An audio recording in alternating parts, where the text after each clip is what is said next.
लूट भाग 4। रात के 8:30 हो गए थे। 5 लोगों के हिसाब से अय्या को पहले ही सारा खाना भिजवा दिया गया था, पर ऐसे मौक़ों पर खुराफात करना तो संधू और भीखू की जैसी आदत सी बन गई थी। वो कहने लगे, बिना अचार कटाई के खाने में मज़ा नहीं आएगी। अब तो हमारे पास चाबी भी है, क्यों दीपू? लंगड़ा कुछ नहीं बोला, पर अय्या को उनकी यह हरकत पसंद नहीं आ रही थी। उसके मना करने पर भी भीखू जिद करने लगा कि कल सुबह तो वैसे भी निकल जाना है, राशन की दुकान तो खोलनी ही पड़ेगी, तो क्यों ना अभी सब निकाल कर रख लिया जाए, फिर आराम से खाना खाकर सो जाएंगे। लंगड़ा उनकी बात मान गया। बाजार की सबसे बड़ी राशन की दुकान दीपू से खुलवाई गई। सब काम पिछली रात की तरह दबी आवाज में किया जा रहा था। दुकान के अंदर पहुंच सबने दुकान का शटर अंदर से गिरा दिया, जिसमें बल्ब की रोशनी बाहर न जाए। भीखू और संधू अय्या के कहने पर अलग अलग सामान पन्नी में भरने लगे, जिसमें उन्होंने सबसे पहले अचार का डिब्बा उठाया। अय्या के हिसाब से 1 मास का कच्चा राशन ले वो कहीं दूर जाके रुक जाएंगे। हर 5-10 दिन पर चोरी करके खाने का झंझट खत्म हो जाएगा। जो जो भीखू पन्नियों में आटा, चावल, दाल भर के रखता, त्यों तो दीपू उन्हें तोलकर अपनी कॉपी में नोट कर लेता। जब सभी लोग सामान को अपने अपने रिक्शे पर लादने लगे, तब दीपू अलग अलग पन्नियों में लिखे गए वजन के हिसाब से ईंटें पत्थर भरने लगा और उन्हें सामान के बोरियों में नीचे की ओर गाड़ दिया।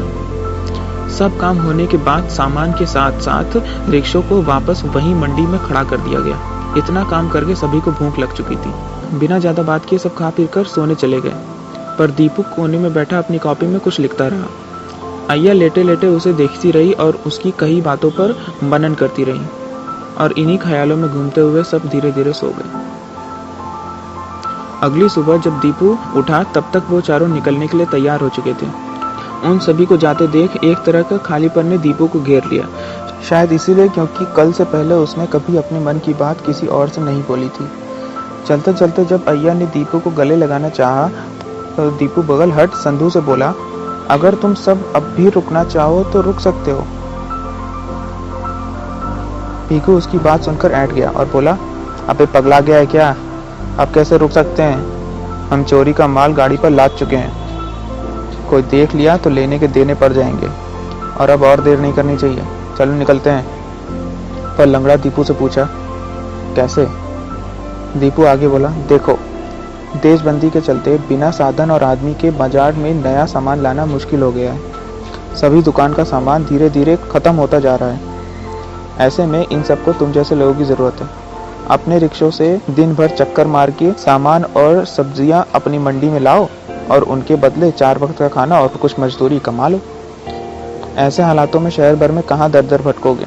जिस दिन तुम सबको लगे देशबंदी खत्म होने वाली है, उसी दिन अपना सामान लाद के निकल जाना। बात तो दीपू की ठीक थी, पर भोर का समय हो गया था। किसी भी पल शंभू अपनी दुकान पर आ सकता था। चोरी का माल अभी भी उनके रिक्शों पर लदा हुआ था। अगर कोई उसे देख लेता तो अनर्थ हो जाता।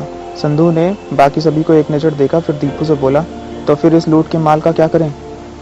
दीपू बोला, अरे पूरी मंडी खाली है, कहीं भी ढक कर रख दो, जब जाना तो लाद लेना दोबारा। वो तीनों तुरंत रिक्शे को मंडी की ओर मोड़ लेते हैं, और दूसरी तरफ से शंभू टहलता हुआ उनकी गली में आ जाता है।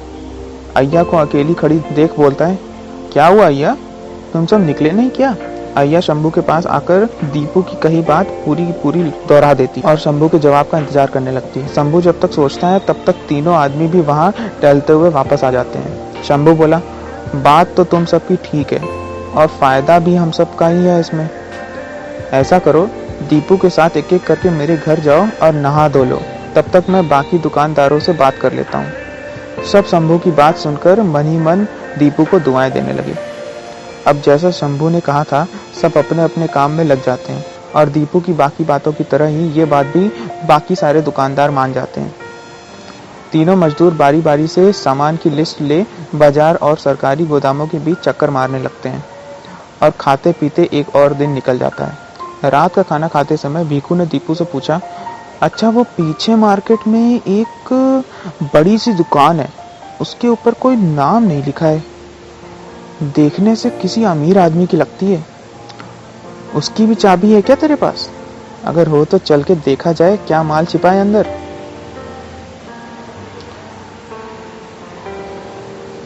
दीपू कुछ देर भीकू की शक्ल देखता रहा, फिर कुछ सोच के बोला, अच्छा वो, हाँ वो तो खाली पड़ी है, इसीलिए उस पर किसी का नाम नहीं लिखा है, किराए पर देनी है ना मालिक को, और मेरे पास उसकी कोई चाबी वाबी नहीं है।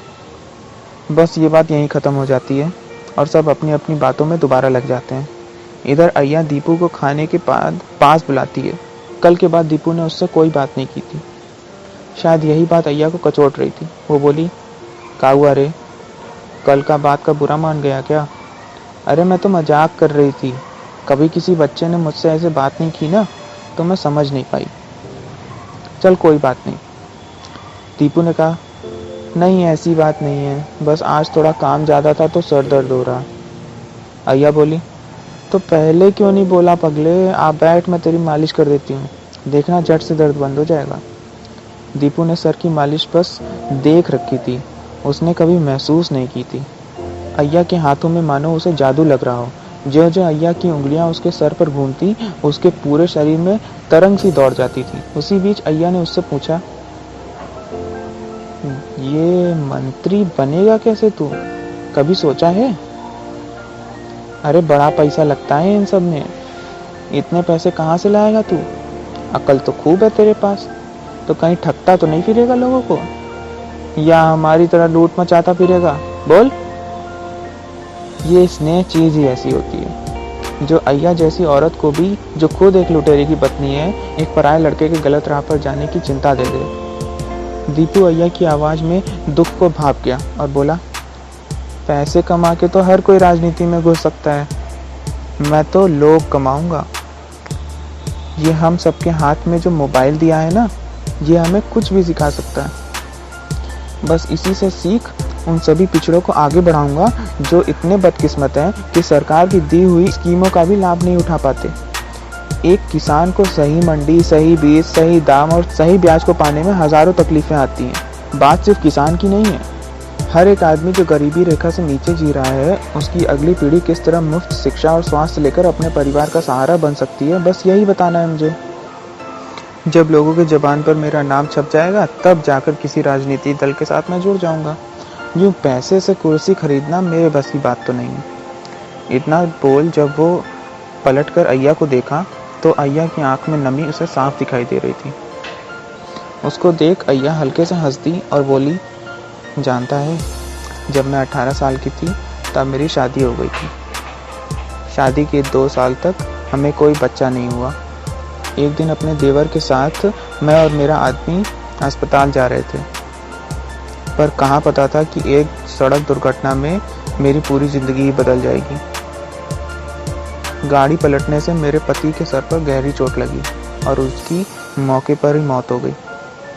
ये सुन दीपू ने पलटकर लंगड़े को देखा तो अय्या बोली, वही था मेरा देवर। उसी हादसे में उसके पैर की हड्डी टूट गई थी। मेरे पति के बाद उसी ने मेरा हाथ थाम लिया और अपने साथ शहर लेते आया। गाड़ी चलाने वाले हाथ उसी के थे, तो भाई की मौत का कलंक उसने अपने सर ले लिया। मैं कभी उसे बाप बनने का सुख नहीं दे सकती। तो बस इसी तरह हम दोनों एक दूसरे का कलंक छिपाए आगे बढ़ते जा रहे हैं। दीपू इतनी बात सुन के अपना सर अय्या की गोद में रख देता है और बोला, कोई और कहानी सुनाओ ना अय्या। और अय्या का पिघला दिल पूरी रात उससे बात करते करते बहल जाता है। अगली सुबह रोज की तरह भीकू और संधू बड़ी मंडी के लिए रिक्शा लेकर निकल रहे थे कि एक 2 पहिया गाड़ी ने गली से निकलकर उनका रास्ता काटा और सामने आकर रुक गई। ये उसी दुकान के आगे आकर रुकी थी जिसके बारे में संधू ने पिछली रात दीपू से पूछा था। उन लोगों को ये बात अजीब लगी कि देशभक्ति के बीच में एक आदमी को अपनी खाली दुकान पर क्या करने आना पड़ा। खैर, क्योंकि मंडी लगने में ज़्यादा समय नहीं था तो वो आगे बढ़ गए। उस दिन के आखिर में जब शंभू अपनी दुकान बंद करने लगा तो दीपू दुकान की गलियों में उन 5 को ढूंढने लगा। वो सब आसपास कहीं नज़र नहीं आ रहे थे, तो वो अपने मोबाइल में ही देखते हुए गली के बाहर ही बैठ गया। शंभू अब उसे चाबी देकर जा चुका था। बाजार की बाकी दुकानें भी बंद हो चुकी थी। दीपू अपने फ़ोन में इतना व्यस्त था कि संधू और भीकू के आने की आवाज़ उसे सुनाई नहीं पड़ी। अचानक से संधू ने दीपू के हाथ से फ़ोन छीन कर फेंक दिया और भीखू ने उसे गले से पकड़कर दुकान के शटर पर दे मारा। दीपू अचानक हुए इस हमले का कारण भी नहीं समझ पाया और डर की वजह से उसकी चीख निकल गई। भीखू उसे थप्पड़ ही थप्पड़ मारे जा रहा था और दीपू कुछ भी नहीं कर पा रहा था। उसकी ये चीख सुनकर लंगड़ा और अय्या पिछली गली से भागते हुए आए। दीपू की ऐसी हालत देख अय्या का खुद पर काबू न रह पाया। भीखू का कपड़ा पकड़कर उसने उसे दूर फेंक दिया। संधू उसे रोकने आया तो उसे भी अय्या के थप्पड़ों का सामना करना पड़ा। अय्या जमीन पर पड़े भीखू का गिरेबान पकड़ उस पर चढ़ बैठी और चीखने लगी, हिम्मत कैसे हुई तुम लोग की दीपू को हाथ लगाने की। लंगड़ा आगे बढ़ा और दीपू का हाथ पकड़कर बगल हटा दिया।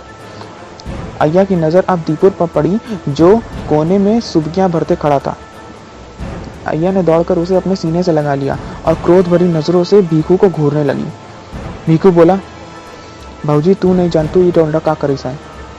याद बा एकरा से संधू ने कल वो बड़की दुकनिया के बारे में पूछत रहा। का कह रहा ही कि वो खाली दुकनिया है किराए पे चढ़ाई के खातिर। जाना तो वो दुकनिया के कर बा एक सोनार के। आगे संधू बोला, जरा सोचा है अगर ये बात हम सबन के पहले मालूम हो तो अभी तक वो दुकनिया के लूट के हम निकलव लेते। लंगड़ा बोला, पगलाई गवाह का तू पचे, ई सोना बा कौना आम राशन पानी नहीं।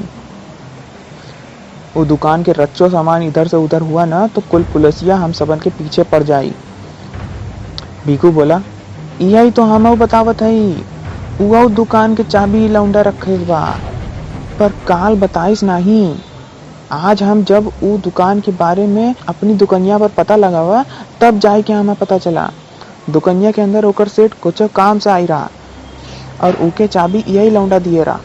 लंगड़ा दीपू की ओर पलटा तो अय्या का गुस्सा अब डर में बदल गया था। वो बोली, देखो हाथ नहीं लगाएगा कोई से, जो बात करनी है दूर से करो। लंगड़े ने दीपू से पूछा, क्यों किया रे ऐसा तूने। दीपू बोला, दुकान के अंदर बहुत सारे सीसीटीवी कैमरे लगे हैं, कोई भी अंदर गया तो तुरंत उस सेठ को अपने घर पर दिख जाएगा। तुम जैसे लोगों की नज़र उस दुकान पर ना पड़े इसीलिए उसने दुकान का बोर्ड हटा दिया था। अगर तुम लोग ऐसी चोरी करते हुए पकड़े जाते तो बहुत लंबे समय के लिए जेल जाते। लंगड़ा बोला, देख हमें ज़्यादा पट्टी ना पड़ा। तुझे क्या लगता है हमने कभी ऐसी दुकानों पर हाथ साफ नहीं किया। हाँ मुश्किल ज़रूर होती है पर हम तैयारी पूरी करके जाते हैं। तेरा काम बस दुकान के बारे में पूरी जानकारी देना था। खैर अब ज़्यादा नाटक करने से कोई फ़ायदा नहीं, तू हमें चाबी थमा दे बस। अय्या भी हल्के से दीपू के कान में बोल दी, दे दे। दीपू अपनी दुकान के अंदर जाता है और कुछ देर खटपिट करने के बाद चाबी लाके उन्हें थमा देता है। चाबी लेकर वो सारे एक गोला बनाकर बैठ जाते हैं और चोरी की पूरी तैयारी करने लगते हैं। दीपू भी उनकी बात गौर से सुन रहा होता है। लंगड़ा बोलना शुरू करता है, काम हम सब रात 10 बजे शुरू करेंगे। सबसे पहले इन रिक्शों को चलकर अभी चार्जिंग में लगा देना है। 10 बजने तक ये पूरी फुल चार्ज हो जाएंगे और जो राशन की बोरियां मंडी में ढक कर रखी हुई हैं उन्हें इन पर लाद देंगे। 10 के बाद भीखू तुम पास के ट्रांसफार्मर हाउस जाओगे और कटआउट गिरा दोगे और उसके बाद उसके बगल में लगे सारे तार भी काट दोगे। सारे मोहल्ले की लाइट एक साथ चली जाएगी। दुकान में अब हम कुछ भी करेंगे तो उस सेठ को घर बैठे कुछ कंप्यूटर पे नहीं दिखेगा। हम इधर रिक्शा के हेडलाइट की रोशनी में अपना काम करना शुरू करेंगे। दुकान का ताला खोल सारे सामान में से छोटे छोटे गहने उठाएंगे जिन्हें छिपाना आसान होगा, जिसमें बाद में अगर कभी जल्दीबाजी में वो सेठ आता भी है तो उसे दुकान पर चोरी हुई है ये जल्दी नजर नहीं आएगा। सारा काम खत्म कर हम अंधेरे में ही रवाना हो जाएंगे। लाइट दोबारा सही होने में सुबह तक का समय लग जाएगा, तब तक हम काफी दूर निकल चुके होंगे। लंगड़े की सारी बात सुनकर सब हामी भर देते हैं। अब सभी जल्दी जल्दी खाना खाकर खाली होने लगे, पर अय्या का पूरा ध्यान दीपू की ओर था। अचानक अलग होने की बात सुनकर उसे एहसास हुआ कि वो उस लड़के से कितना ज्यादा जुड़ चुकी थी। रात के 10 बजने वाले थे। रिक्शों की बैटरी फुल हो चुकी थी। भीखू को लाइट काटने के लिए भेज दिया गया था। राशन से लदे रिक्शे की हेडलाइट जला के उसका मुंह दुकान की ओर कर दिया गया था। अय्या दीपू का हाथ पकड़े बैठी थी, न जाने दोबारा उसे ये मौका मिले या ना मिले।